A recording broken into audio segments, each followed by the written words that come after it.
woman living in Long Island successfully made a fool out of scammers who tried to steal literally thousands of dollars from her. So the woman, who asked to only be referred to as Jean, said that someone called claiming to be her grandson and asked to be bailed out of jail for drunk driving. Now, she felt like there was something fishy going on. And I'm glad that she has conversations with her grandson and noticed that the voice was not her grandson's. I knew he was a real scammer. I just knew he wasn't going to scam me. He starts calling me grandma, and I'm like, I don't have a grandson that drives, so I knew it was a scam.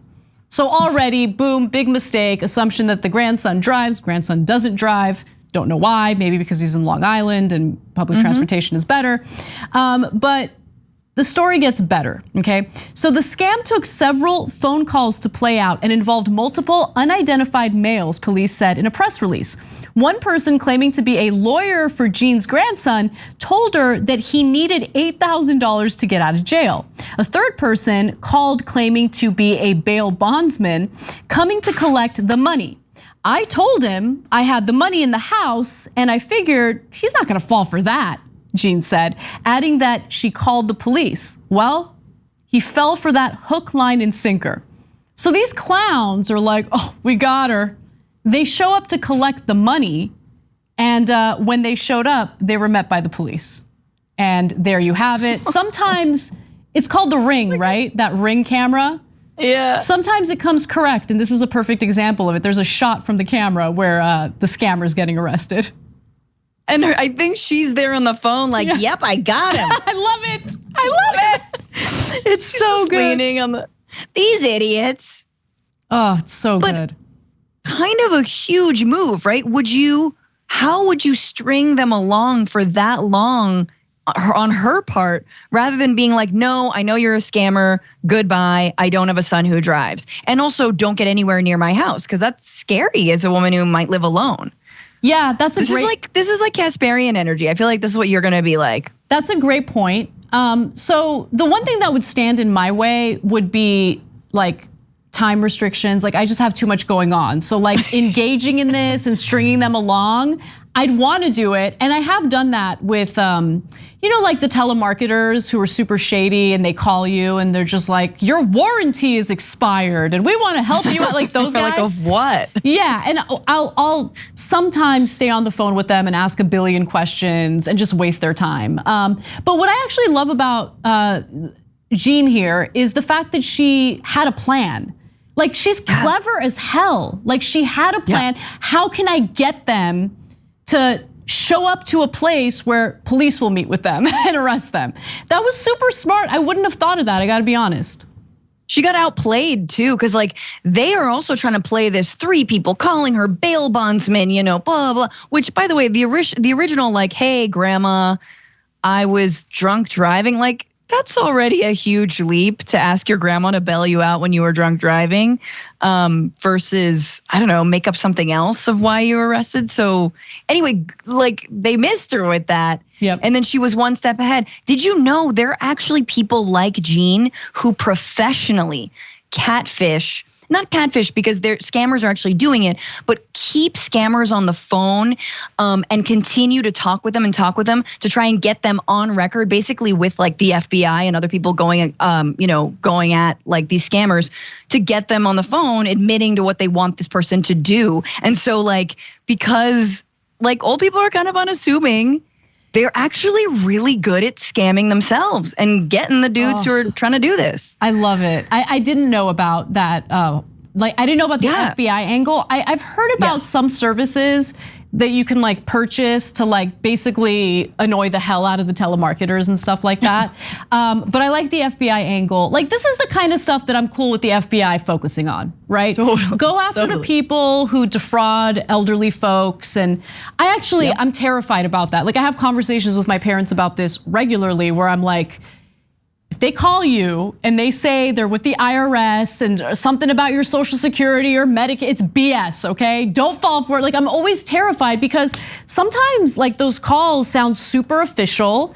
I remember getting a call, I don't know, several years ago.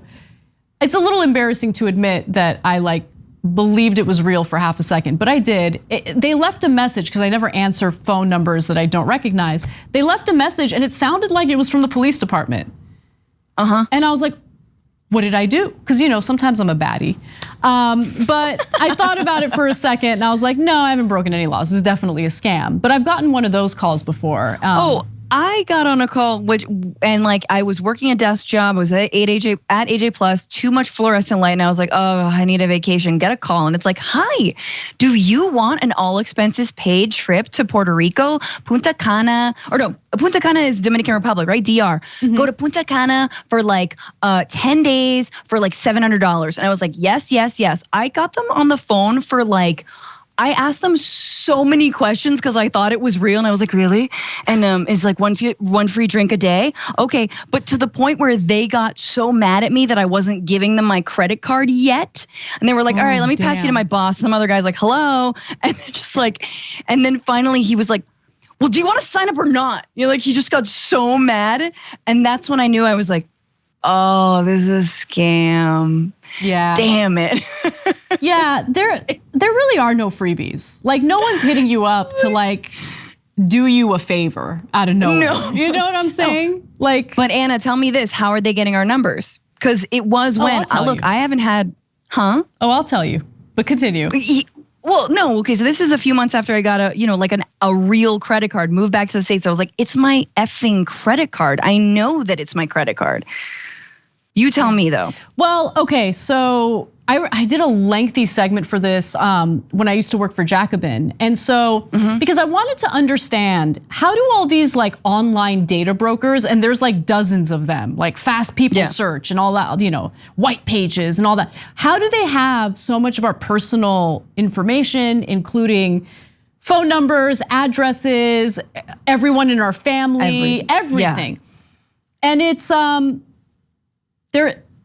every time we input our personal information during an online transaction, every time we're sharing that information with a social media platform, they sell that data to third parties, including data brokers. And then the worst people on the planet then, scour the internet for that information and use it to try to scam you. So that's you're saying Nordstrom is selling my data to a third party? Totally. Or do you think it's, damn. No, they are. And they're making bank on that. They absolutely are. In fact, it's actually kind of annoying, but since we live in California, we have added regulations in the state to prevent the sale of our personal data.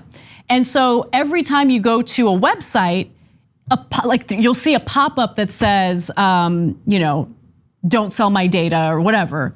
And you click on it, and then you have to mess around with the options to ensure that they're not collecting and selling your data to a third party. I don't know how effective that is. I don't know if it really works because sure enough, our data is all over the place anyway. But anything that you put online, even if you are doing it in what's being referred to as a secure financial transaction, it gets sold to third parties. It's got the little lock on the bar up there. The web address got the lock. I mean, they might not be selling your credit card number. I think that there are regulations against that, but I'm just talking about your your phone number, your address. Your phone number. Yeah. It's the phone number. No, and the White Pages thing is ridiculous. I was speaking to someone in Canada who they have even more regulations for privacy, go figure. But I know folks who've been straight up you have to pay to get your name removed from White Pages. Yep. And it's very scary. And honestly, I mean, y'all know, being a woman on the internet, it's very freaky that you can do that. And that's illegal. How is that legal? You cannot put people's information on the internet without their consent. And you can't you're extorting them essentially if you're oh yeah, pay $30 and I'll take your info off the internet. Yeah, it's a whole thing, and there's a lot of literature out there about it. It's data capitalism, and so private companies create the problem, and then they also have the solution, which you have to pay for. It's disgusting, and what's even worse is just the lack of concern, the lack of action, the lack of regulation from the very people who are supposed to protect us and serve our best interests. Lawmakers haven't done a damn thing about it. Mostly because You know why. We all know about that DNC list. I mean, come on, that's like a whole other racket. Totally. You ever try to get off this? So the new year, I was like, I'm getting off every single DNC list serve. I don't care who you are. I don't care what you're for. I mean, obviously, I do support Jessica Cisneros, and I did kick her some money. I was like, hey, I'm very proud to admit I did. But like, get me off your list. I do not want anything. But that is such a racket too, just selling people's email addresses for the incessant DNC spam. Yep. Oh my God. It's the worst. It's gotten so bad that I don't even bother unsubscribing. I just block. I've blocked them. You know, I didn't sign up for this. Why did this get sent to me? You know, you can block them based on whatever email you're using, and that works pretty effectively. But you know, your email continues to get sold, so you're going to be blocking away for years to come. Look, the only real way to protect yourself is to be a little more selective with your personal data, and just understand that every time you're engaged in an online transaction, like every time I want to buy something and I have to do it online, I think twice if I have to like share my personal information with yet another merchant or whatever it is. Yo, that's a good thing. And also, or like a decoy email, decoy phone numbers. True.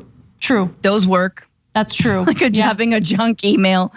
But yes, back to Jean and her heroism. My mom once bought like, you know, it was like, this is the lotion that Angelina Jolie uses. She was on Facebook. It was like $30. And they kept on charging her for like 6 months because she couldn't figure out how to unsubscribe. Oh, that's awful.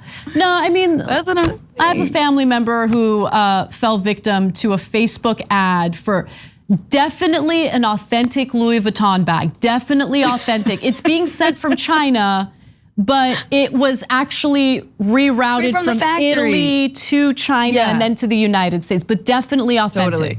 Yeah. I mean, people are just looking to make a buck, even if it means scamming you, so be careful. Thanks for watching The Young Turks, really appreciate it. Another way to show support is through YouTube memberships. You'll get to interact with us more. There's live chat emojis, badges. You've got emojis of me, Anna, John, JR, so those are super fun. But you also get playback of our exclusive member-only shows and specials right after they air. So all of that, all you gotta do is click that join button right underneath the video. Thank you.